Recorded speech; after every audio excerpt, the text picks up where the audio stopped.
ఓం శ్రీ మాత్రే నమః. ఛానల్లోకి స్వాగతమండి. కన్యా రాశి వారు జాగ్రత్తగా ఉండవలసిన సమయం వచ్చింది.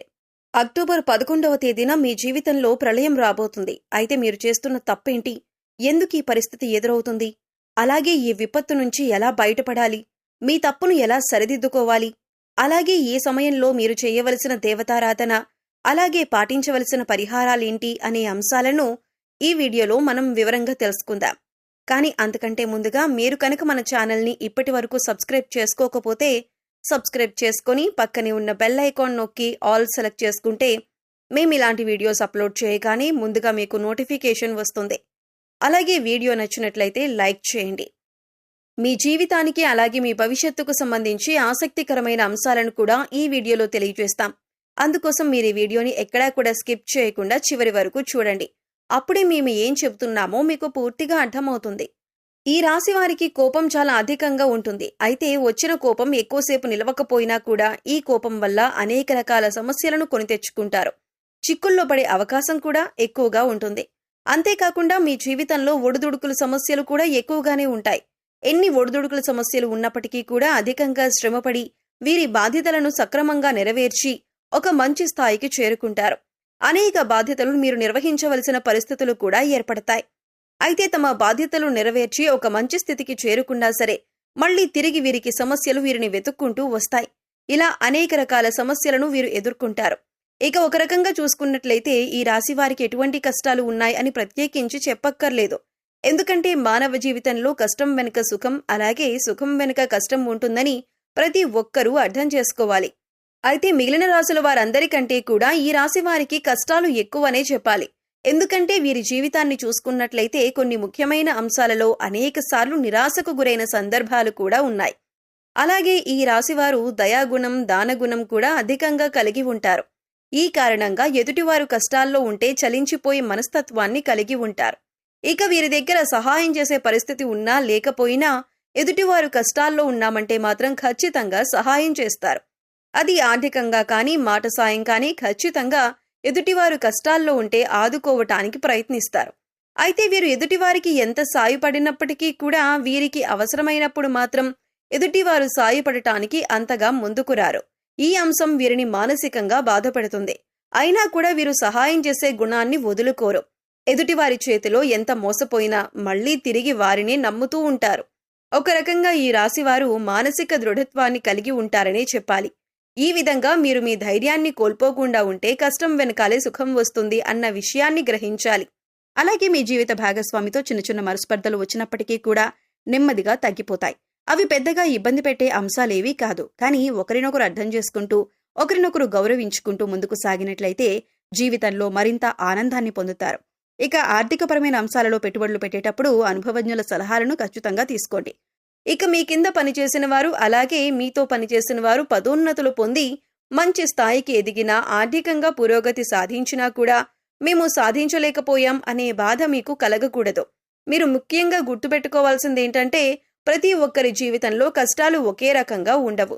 ఒకరికి ఆర్థిక సమస్యలు ఉండొచ్చు, మరొకరికి మానసిక సమస్యలు ఉండొచ్చు, మరొకరికి కుటుంబ సమస్యలు, అలాగే మరికొందరికి వైవాహిక జీవితంలో సమస్యలు ఉండొచ్చు. ఎవరికి ఏ సమస్య ఉందో మనం చెప్పలేం. కాబట్టి ఎదుటివారికి సమస్య లేదు అని మీరెప్పుడూ అనుకోవద్దు. అలాగే అన్ని కష్టాలు నాకే వచ్చాయి అని మీరు కుంగిపోవద్దు. మానసిక ధైర్యాన్ని అధికంగా కలిగి ఉండాలి. ఈ విషయాన్ని మీరు గమనించి జీవితంలో ముందుకు సాగాలి. మానవ జీవితంలో కష్టసుఖాలనేవి సర్వసాధారణం. అయితే గతంలో మీరు పడిన కష్టాలకి ఇప్పుడు పరిష్కారం అనేది లభించబోతోంది. శివయ్య అనుగ్రహంతో మీ ప్రతి సమస్యకి ఒక పరిష్కారం దొరుకుతుంది. ఇక ఈ రాశివారి జీవితంలో రాబోయే ప్రళయం ఏంటి అంటే మీరొక సమస్యతో ఇబ్బంది పడబోతున్నారు. అయితే ఈ రోజున మీరు ఎదుర్కోబోయే సమస్య ఏదైతే ఉందో అది మీ భవిష్యత్తు పైన తీవ్రమైన ప్రభావాన్ని చూపిస్తుంది. పొరపాటున మీరు తీసుకునే తొందరపాటు నిర్ణయం వల్ల మీ పైన నేరారోపణ చేయబడుతుంది. కాబట్టి ఈ సమయంలో మీరు చాలా జాగ్రత్తగా ఉండాలి. ఈ సమయంలో మీరు బయట వ్యక్తులతో కానీ ఇరుగు పొరుగు వారితో కానీ దురుసుగా ప్రవర్తించటం వల్ల, దురుసుగా మాట్లాడటం వల్ల, కేవలం మీ తొందరపాటుతనం వల్ల మీరు అనేక రకాల నిందలు, ఆరోపణలు ఎదుర్కోవలసి వస్తుంది. ఇందుకోసం మీరు మాట్లాడే ప్రతి మాట కూడా ఆలోచించి ఆచితూచి మాట్లాడాలి. లేదంటే చిన్న అంశంలో గొడవ కూడా పెద్దగా అవటానికి దారితీసే అవకాశం ఉంటుంది. అందుకోసం మీరు ఈ అంశంలో జాగ్రత్తలు తీసుకోకపోతే మాత్రం భవిష్యత్తులో మీకు ఇది ముఖ్యంగా గుర్తుండిపోయే అంశంగా మారిపోతుంది. అంతేకాదు మీరు జీవితంలో మర్చిపోలేని విధంగా ఈ అంశం మీపైన ప్రభావం చూపిస్తుంది. ఇటువంటి ఒక ముఖ్యమైన సంఘటన మీ జీవితంలో కనిపిస్తుంది. కాబట్టి ఈ సమయంలో మీరు జాగ్రత్తగా ఉండాలి. ఈ సమయంలో మీరు మౌనంగా ఉండటానికి ప్రయత్నించండి. అలాగే దురుసుగా ప్రవర్తించకండి. ఈ రాశి వారికి కోపం అధికంగా ఉంటుంది. ఇక ఈ కోపం వెంటనే తగ్గిపోయినప్పటికీ కూడా మీరు అధికంగా కోపం ప్రదర్శించిన సమయంలో ఫలితాలనేవి మీకు వ్యతిరేకంగా రావచ్చు. అప్పటికే సమస్యలు మిమ్మల్ని చుట్టుముట్టొచ్చు. ఇక ముఖ్యంగా ఇటువంటి సమస్యల నుంచి బయటపడటానికి మీరు దురుసుతనం అలాగే కఠినంగా మాట్లాడే స్వభావాన్ని మీరు తగ్గించుకోవాలి. అది మీ కుటుంబంలోనైనా, ఇరుగు పొరుగు వారితో అయినా, సన్నిహితులతో అయినా, పై అధికారులతో అయినా లేదా మీ ప్రియమైన వారితోనైనా మీరు సౌమ్యంగా మాట్లాడటానికి ప్రయత్నించాలి. అయితే ఇటువంటి విపత్కరమైన పరిస్థితుల నుంచి మిమ్మల్ని కాపాడేది ఆ పరమశివుడే. అందుకోసం మీరు ఆ పరమశివుడి యొక్క ధ్యానం చేయండి. ప్రతిరోజు కూడా మీకు సమయం దొరికినప్పుడల్లా ఓం నమః శివాయ అనే పంచాక్షరి మంత్రాన్ని చదువుకోండి. అలాగే రోజు మీకు వీలైనన్నిసార్లు మృత్యుంజయ మహామంత్రాన్ని చదువుకోండి. ఇలా చేసినట్లయితే కనుక మీ జీవితంలో ఎదురయ్యే ప్రతి సమస్యకి కూడా ఆ పరమశివుడు వెంట ఉండి పరిష్కారాన్ని చూపిస్తాడు. అంతేకాదు పరమశివుడి యొక్క అనుగ్రహాన్ని పొందుతారు. ఎందుకంటే మీ జీవితంలో ఎటువంటి సమస్య మీ దరిదాపుల్లోకి రాకుండా శివయ్య కాపాడుతారు. అంతేకాదు శివుడికి నీళ్లతో అభిషేకం చేసినా సరే భోలా శంకరుడు చాలా సులువుగా మిమ్మల్ని అనుగ్రహిస్తాడు. అయితే ప్రతి సోమవారం కూడా శివాలయానికి వెళ్లి శివాలయంలో దీపారాధన చేయటానికి ప్రయత్నించండి.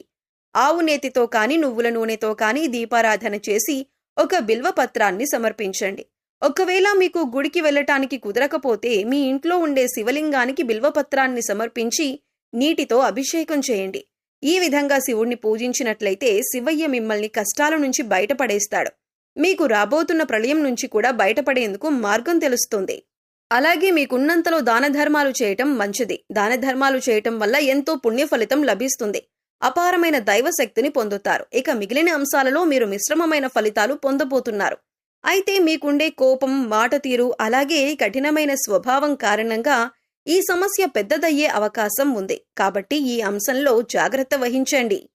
సో చూశారు కదండి, అక్టోబర్ 11వ తేదీన కన్యారాశి వారి జీవితంలో ఎటువంటి ప్రళయం రాబోతుంది, ఆ ప్రళయం నుంచి మీరెలా బయటపడాలి, ఈ ప్రళయానికి గల కారణం ఎవరు, ఈ సమయంలో ఏ దేవతారాధన చేసుకుంటే మీరు ఈ సమస్య నుంచి బయటపడతారు, మీరు మార్చుకోవలసిన ప్రవర్తన ఏంటి అనే అంశాలను ఈ వీడియోలో మనం వివరంగా తెలుసుకున్నాం కదా.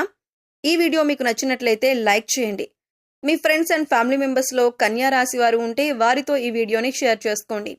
అలాగే ఇప్పటి వరకు మన ఛానల్ని కనుక సబ్స్క్రైబ్ చేసుకోకపోతే సబ్స్క్రైబ్ చేసుకొని పక్కనే ఉన్న బెల్ ఐకాన్ నొక్కి ఆల్ సెలెక్ట్ చేసుకుంటే మేము ఇలాంటి వీడియోస్ అప్లోడ్ చేయగానే ముందుగా మీకు నోటిఫికేషన్ వస్తుంది.